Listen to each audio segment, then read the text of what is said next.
Bab 11. Melihat masa depan. Seragam korban koyak-koyak mungkin tercabik beberapa ranting saat dilempar ke jurang. Polisi terus membaca. Sedang ayah Yuna masih duduk bergeming. Dia menutup mulut dengan pandangan sendu ke bawah. Bibi Yuna terlihat meraung. Kepala sekolah berusaha menenangkannya. Sikap dua orang itu membuatku bingung. Aku yakin ada sesuatu yang salah. Maaf Pak, sebentar. Sepertinya ada yang salah. Saat di rumah sakit, saya melihat Jenny. Maksud saya Yuna tidak memakai pakaian apalagi seragam. Tubuhnya hanya ditutupi selimut yang digunakan saat malam tahun baru. Dan bekas ikatan juga lebam, bukan memakai seragam. Polisi serius mendengarkanku lalu melihat hasil otopsi di tangannya. Semua orang manggut dan saling berbisik membenarkan ucapanku. Siapa nama korban? Yuna bukan? Jawabku cepat. Benar, anak kami bernama Yuna. Ayah Yuna ikut menjawab, suaranya parau. Polisi itu membuka dan memperhatikan lembaran di tangannya, sibuk mencari sebuah tulisan. Petruk, kesini loh. Tak lama datang seorang polisi dari ruang sebelah. Lebih muda, badannya tegap. Sepertiku, tapi dia terlihat sangat segan pada polisi yang memanggilnya. Iya bang, apa ini? Iya bang, itu bekas hasil otopsi. Polisi yang dipanggil Petruk itu nampak ragu-ragu. Maaf, siapa yang kamu kasih ke aku? Di situ ada namanya bang. Petruk menunjuk pojok depan. Mereka ini saksi untuk Yuna, bukan Nina. Polisi yang dipanggil abang itu berbisik keras pada Petruk. Itu kenapa aku malas junior kayak kamu gabung ke timku? Bikin malu saja. Sambungnya membentak. Iya bang, maaf. Soalnya mereka memiliki nama yang sama dan ditemukan di jurang yang sama. Gak usah minta maaf. Cepat ambil mapnya Yuna. Polisi senior memukulkan bundelan kertas pada Petruk. Sudah berkali-kali sebenarnya sejak dia melayangkan pertanyaan pertama. Ngeri juga jadi junior. Hal yang biasa dan berat bagi mereka adalah jadi bulan-bulanan sebagian seniornya. Iya bang. Petruk segera pergi. Kami memperhatikan ucapan mereka, ada sedikit perasaan lega. Aku tahu mereka semua juga begitu, lebih-lebih orang tua Yuna. Maaf, ada sedikit kesalahan teknis. Polisi senior kembali bicara pada kami. Lain kali baca dengan teliti Pak. Bibi Yuna terlihat kesal. Sekitar 2 menit Petruk kembali membawa map baru. Berhati-hatilah, aku mengawasimu. Polisi senior menekan dada Petruk dengan keras. Petruk manggut-manggut kemudian berlaru dari kami. Setelah menerima map baru, polisi itu melanjutkan penjelasannya pada kami dari awal. Baiklah, korban atas nama Yuna ditemukan di jurang. Sekitar pukul 5:30 tanggal 4 Januari 2019. Polisi itu lebih detail dan hati-hati dari sebelumnya. Polisi melihat ke arah orang tua dan Bibi Yuna sebentar lalu melanjutkan penjelasannya. Kondisi saat korban ditemukan sangat mengenaskan. Dokter memastikan sempat terjadi perdarahan hebat dari kemaluannya. Itu penyebab utama kematiannya. Dari jumlah sidik jari dan sperma yang tercecer di tubuh korban diperkirakan ada lebih dari 5 orang yang memperkosanya. Namun karena terbasuh air kami kesulitan mencari tahu jumlah pastinya. Apa? Seru Bibi Yuna diikuti Ibu Yuna yang pingsan. Delia kembali sibuk mencari sesuatu dalam tasnya, lalu mengoleskan sesuatu di hidung Ibu Yuna. Ternyata minyak kayu putih. Kini Ibu Yuna ada di pelukan Delia. Wanita itu sangat perhatian, itu kenapa aku dulu jatuh cinta padanya. Selain dia juga cantik tentunya. Kami kembali serius memperhatikan penjelasan yang diulang itu. 5 orang? Apa mungkin pelakunya teman-temanku? Malam itu Yuna yang disebut-sebut Jenny seharusnya ada bersama Arya di villa. Arya? Aku bergumam karena tiba-tiba ingat Arya dan Parti yang jumlah tamu 15 orang, tapi satu tamu itu adalah aku. Jika aku pergi berarti benar Arya terlibat pembunuhan Yuna. Tapi bukankah Yuna sudah dipulangkan? Apa dia kembali? Polisi langsung melihat padaku. Arya, siapa dia? Arya teman saya dan dia yang mengenalkan saya pada Jenny. Maksud saya Yuna. Lalu pada malam tahun baru, Arya membawa Yuna ke villa mengikuti party yang diadakan Arya untuk reunian. Reng, kamu dengar dia? Cepat tulis nama Arya di bawah nama Romi. Polisi itu memerintahkan pada orang di sampingnya yang sedari tadi sibuk dengan laptop. Rekannya mengangguk. Oh ya, berapa jumlah tamu? Sebutkan keseluruhannya. Polisi itu kembali bertanya. Aku pun menyebutkan jumlah dan mengatakan pada polisi bahwa pulang setelah makan malam. Hingga tamu yang tersisa 14, besar kemungkinan satu dari para pelaku itu adalah Arya. Polisi mencatat semua keteranganku. Baiklah, selanjutnya korban yang pakaiannya sobek itu diketahui lebih dulu dianiaya dan berada di jurang sekitar 3 hari. Banyak bekas pegutan karena kondisinya sudah berhari jadi lebam dan melepuh. Ditambah sayatan ranting-ranting pepohonan membuatnya banyak luka di sekujur tubuh. Lalu karena tubuhnya telanjang, kami berusaha keras mencari pakaiannya, barangkali tersangkut dan bisa dijadikan bukti tambahan, tapi juga tidak ketemu. Polisi terus menjelaskan. Dalam keadaan terikat dan lebam-lebam diduga kuat, Yuna dibuang setelah mati karena diperkosa rame-rame. Dan yang paling penting, dugaan sementara pelaku sekitar 1 atau 2 orang bisa dari orang dekat korban. Kemudian membawa pelaku lain dari luar. Dan ada hal yang mengagetkan. 1 DNA dari tubuh korban Yuna juga ada di tubuh Nina, gadis yang juga mayatnya kami temukan di jurang tersebut. Dan keduanya sama-sama terendam air berjam-jam sebelum dibuang.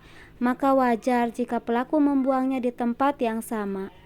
Semua nampak tercengang. Kita terus saja diberi kejutan. Jika satu pelaku sama, aku yakin Arya lah pembunuh keduanya. Hanya dia yang berpotensi untuk melakukan itu. Ditambah dia seorang psikopat. Kupandang handphone yang kupegang. Pesan yang tak kunjung dibalas dan handphonenya tak aktif semakin menguatkan dugaanku Arya lah pelakunya. Kita akan mengetahuinya setelah mencocokkan DNA yang tertinggal di tubuh korban dengan pelaku yang dicurigai. Polisi melanjutkan ucapannya. Bagaimana jika saya sempat memeluk Yuna sebelum dia pulang dan menghilang? Apakah saya juga dicurigai? Bibi Yuna menyela penjelasan polisi.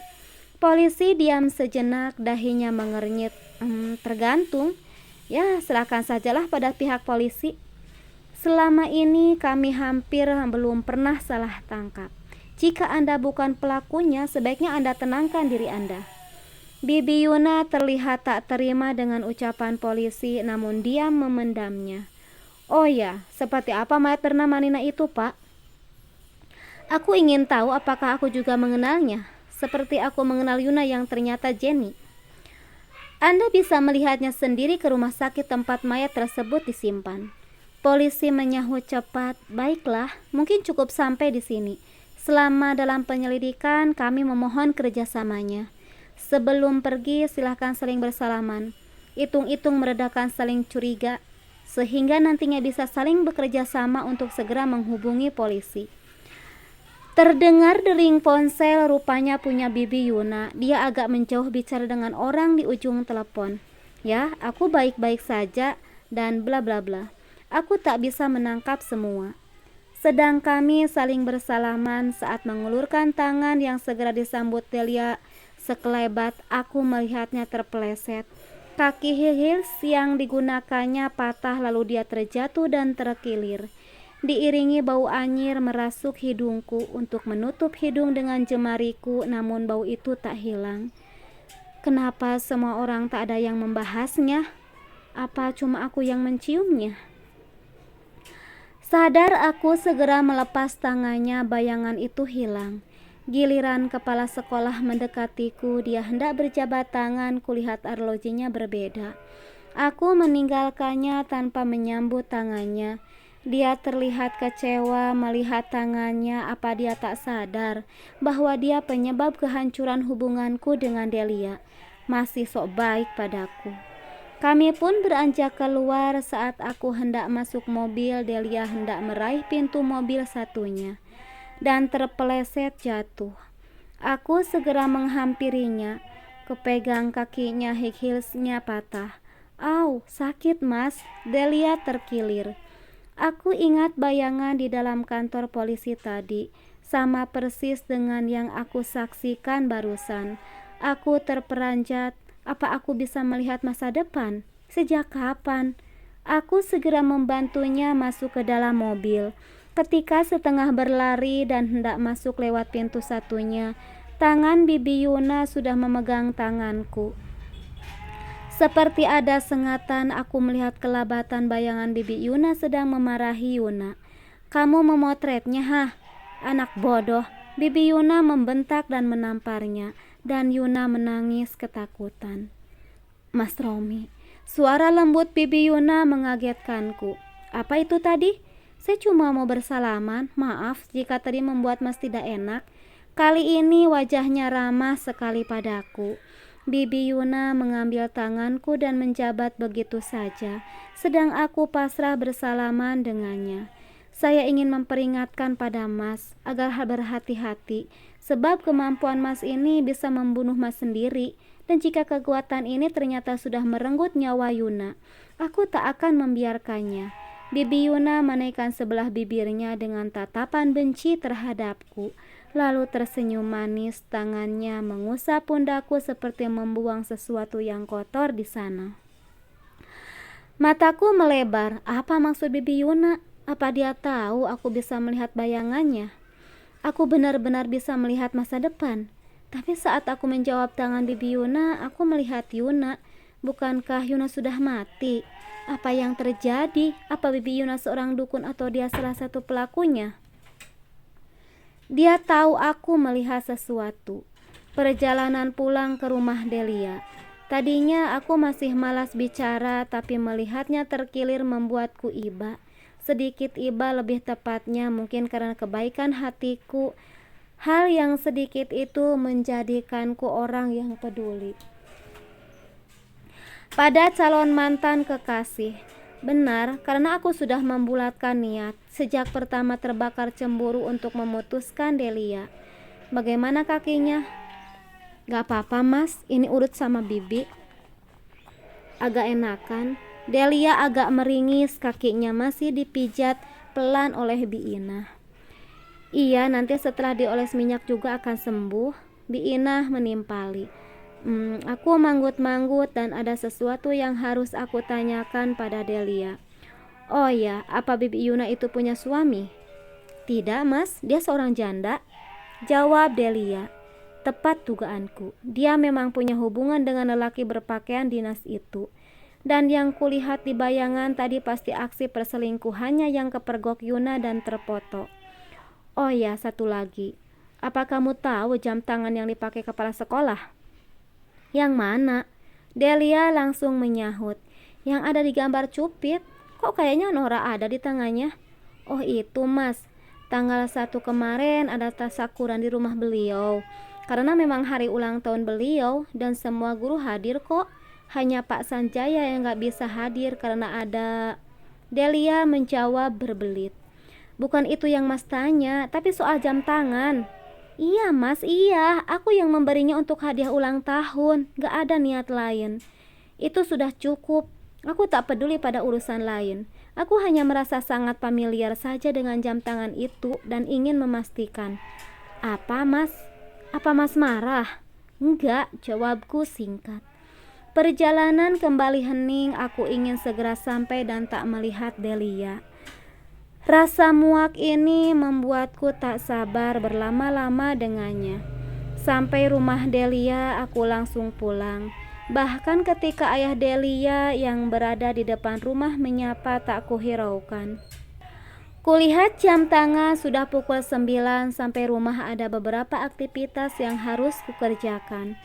Urusan kantor yang terpaksa dibawa ke rumah akibat banyaknya peristiwa yang kualami.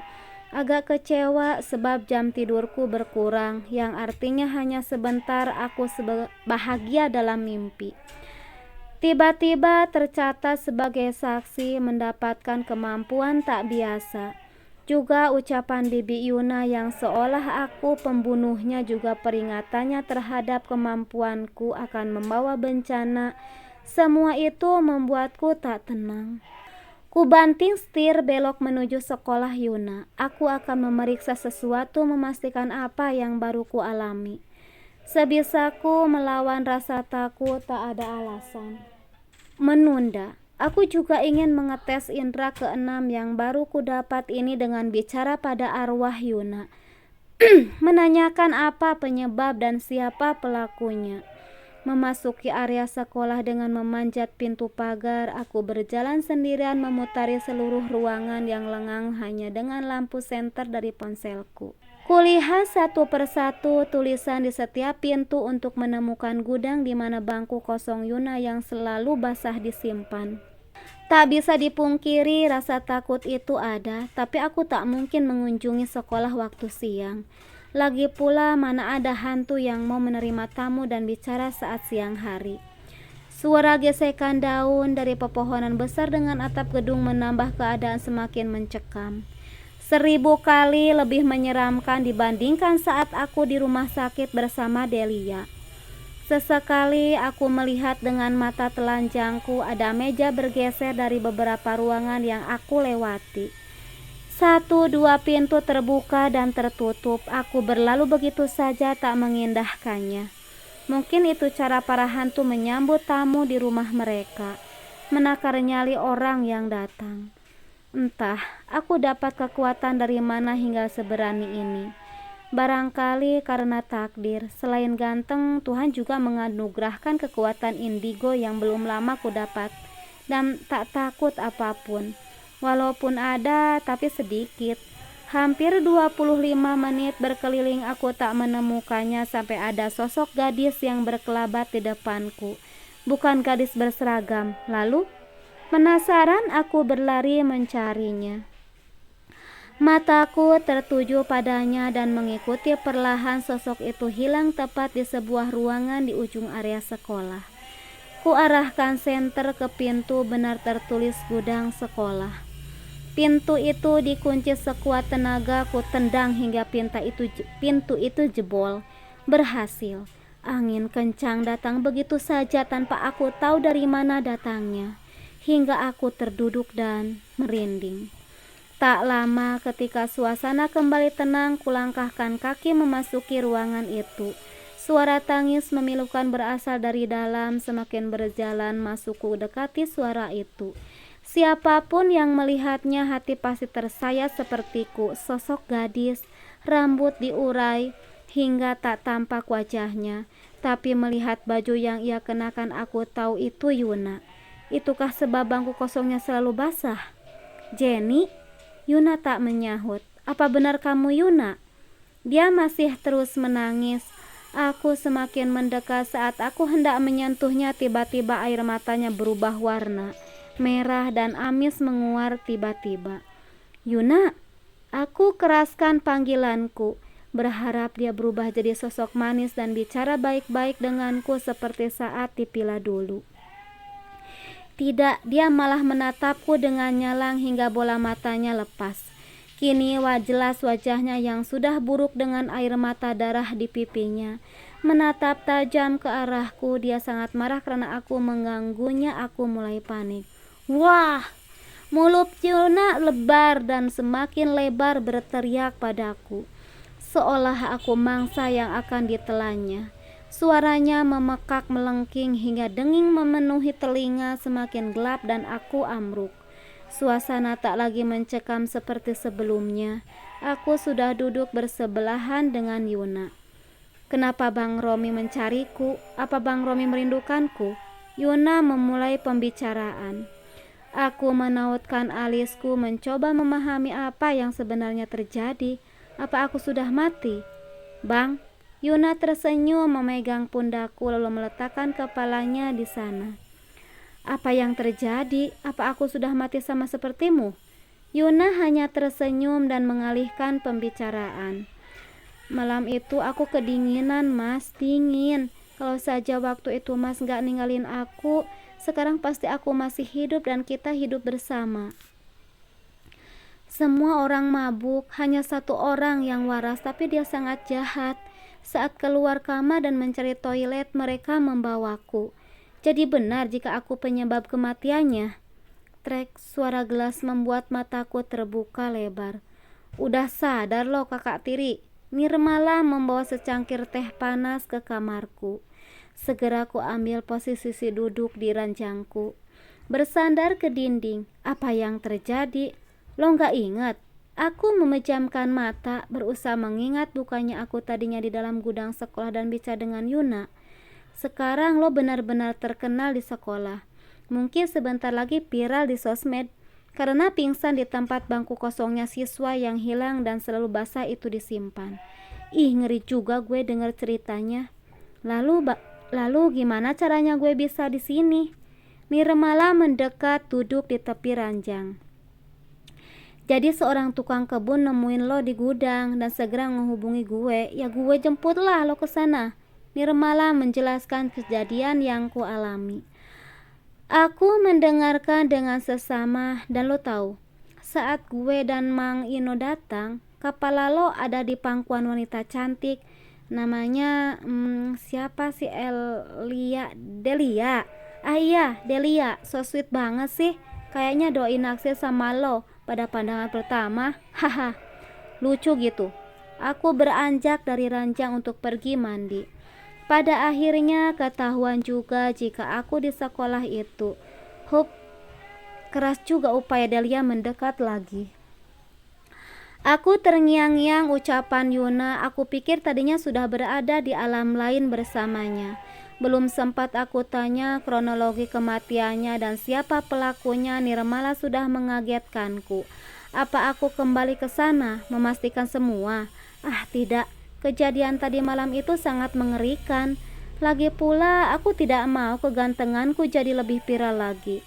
Itu akan menambah masalah dalam hidupku. Sepulang kerja, ku parkirkan mobil ke garasi.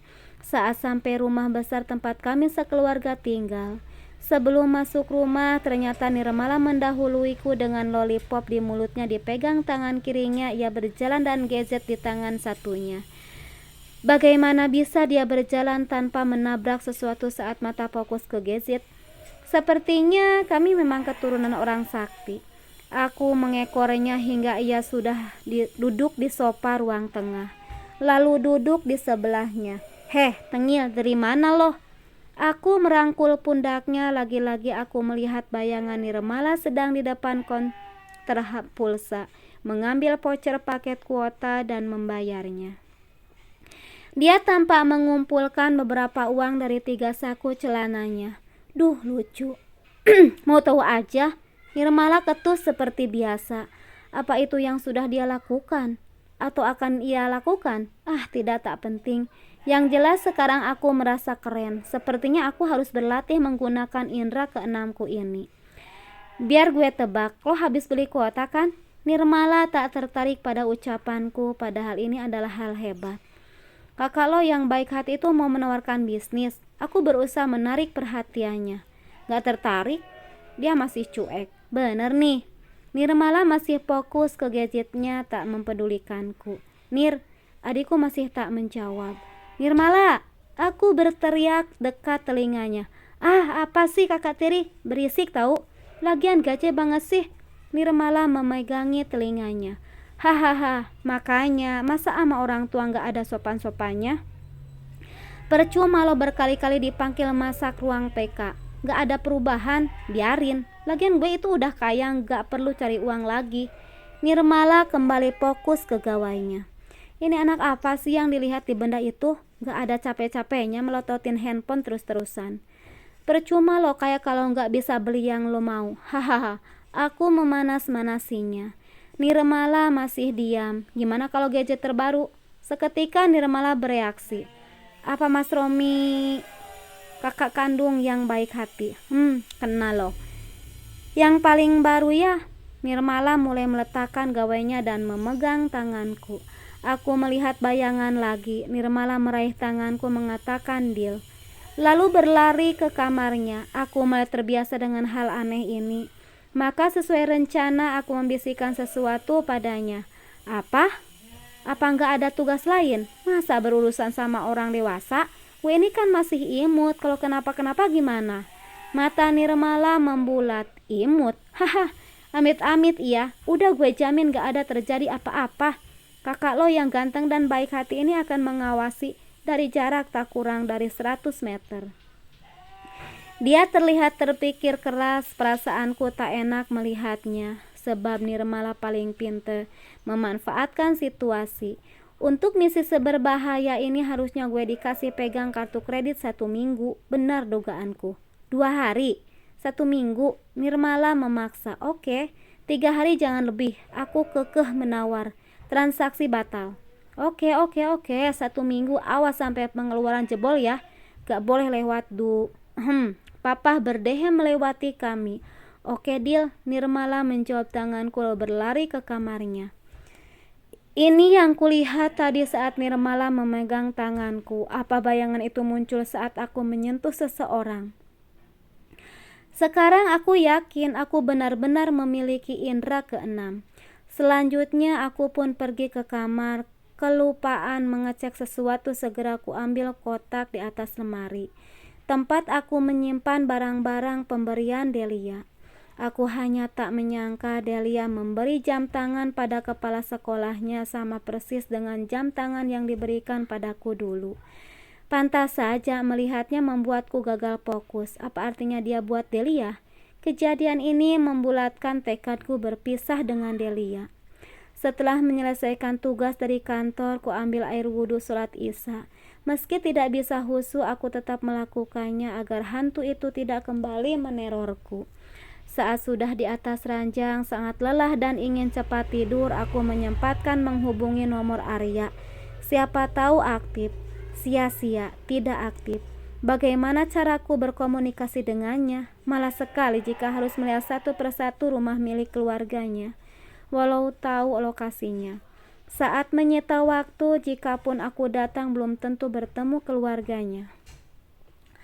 Ataupun pekerja rumahnya yang pasti tidak akan tahu keberadaannya. Lagi pula aku tak mengenal mereka. Memikirkan Arya membuatku semakin lelah dan bertemu seseorang peri cantik yang menawan. Antara sadar dan tidak kami melakukan sesuatu. Lalu aku terbangun sudah pagi. Beban di kepala hilang, hanya menyisakan rasa senang dan sprei basah. Pagi hari aku sarapan sendiri di meja makan, dan selalu sendiri sejak tak ada mama. Duduk di meja makan adalah siksaan bagi papa karena mengingatkan pada mama. Sedang Nirmala, aku tak bisa mengendalikannya. Biarlah pada saatnya nanti dia akan berubah setelah menemukan jati dirinya. Setelah sarapan, aku harus bekerja dan bertanggung jawab mengembalikan uang papa. Itulah perjanjiannya, mengembalikan di luar keperluan yang disepakati. Semua itu cara papa membuatku dewasa. Bitun datang membereskan meja. Di, tolong kasur di kamar ganti ya. Bilang sama Mang Ino, pintaku pada wanita paruh baya itu, sembari melangkah keluar. Baik, Den. Sebelum berdiri meninggalkan meja makan, kebiasaanku memeriksa handphone. Ada beberapa notif. Pesan dari Delia tak kuhiraukan. Panggilan tak terjawab dari Arya. Kapan ini? Kenapa aku tak mendengarnya tertera jam 6? Oh, sepertinya saat aku mandi. Saking asiknya di kamar mandi, aku tak mendengar apapun dari luar. Guyuran air dari shower membuat hatiku yang berbunga-bunga seolah disiram hingga merekah. Sosok dalam mimpi itu benar-benar merubah suasana hatiku.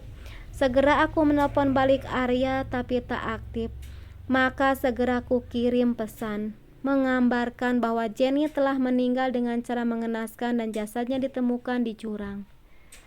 Sekitar pukul 11, 3 polisi yang memakai jaket mendatangiku ke kantor papa. Mereka memintaku mengantar ke Villa Arya di puncak. Sampai di villa tak ada siapapun karena aku mengenal tukang kebun yang rumahnya sekitar 500 meter dari Villa Arya. Kami pun kesana mencari info. Mang Eko, tukang kebun Arya, menyambut kami. Wajahnya menunjukkan kekhawatiran. Sepertinya dia tahu bahwa mereka yang bersamaku itu adalah polisi. Selamat siang, kami dari kantor polisi ingin meminta keterangan dari Bapak Eko terkait saudara Arya dan kejadian di villa yang melibatkan korban bernama Yuna. Mohon kerjasamanya.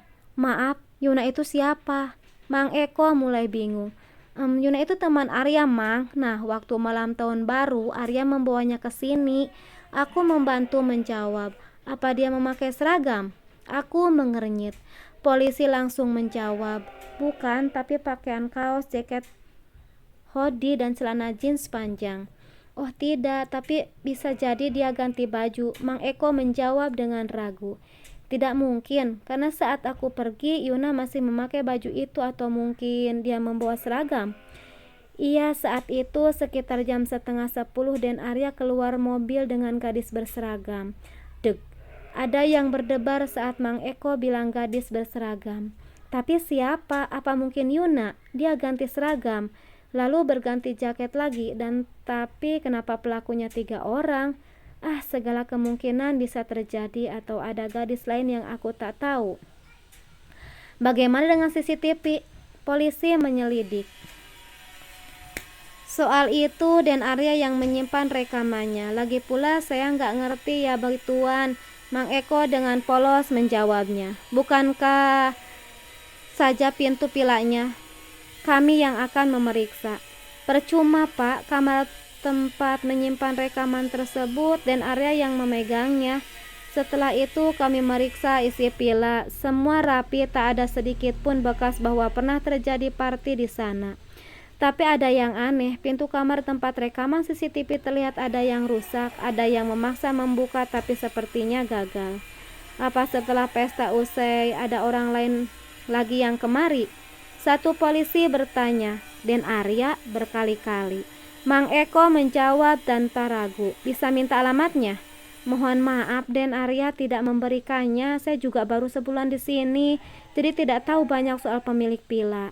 Kini polisi melirik ke arahku.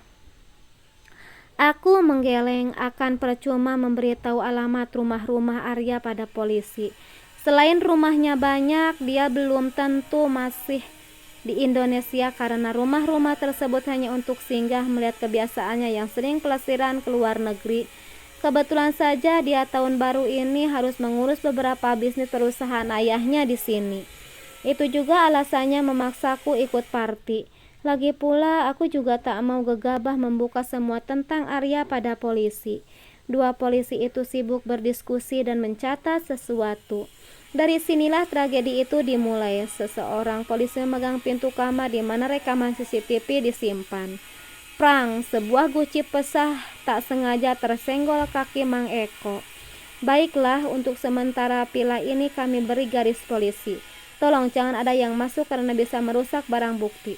Terang polisi pada Mang Eko. Kami pun berpamitan pulang. Kali ini kami menyalami Mang Eko. Saat giliranku bersalaman dengannya, aku melihat bayangan Mang Eko membereskan sisa makanan dan melihatku bersama Yuna sedang ngobrol dan selfie. Lalu bayangan lain mengikuti. Mang Eko di parkiran villa sedang memperhatikan Arya yang menggandeng seorang gadis berseragam. Wajahnya tak kelihatan sebab rambut digerai dan menutupi wajahnya akibat tiupan angin kencang setelah hujan. Ada tanda mengenal di dada sebelah kanannya. Aku berusaha membacanya, huruf 2 akhir Na, antara Yuna dan Na, tidak jelas karena kabur. Tapi aku tak menyerah, fokus pada nama itu sebelum bayangan hilang. Siapa nama gadis berseragam itu? Jika benar dugaanku, gadis itu yang ditemukan di jurang bersama mayat Yuna. Kulepas sebentar tangan Mang Eko, aku melihat semua tamu pulang saat malam. Mungkin itu kejadian setelah pergantian malam tahun baru, karena meski villa terang benderang, di luar dari villa itu gelap pekat seperti saat malam semakin mendekati fajar.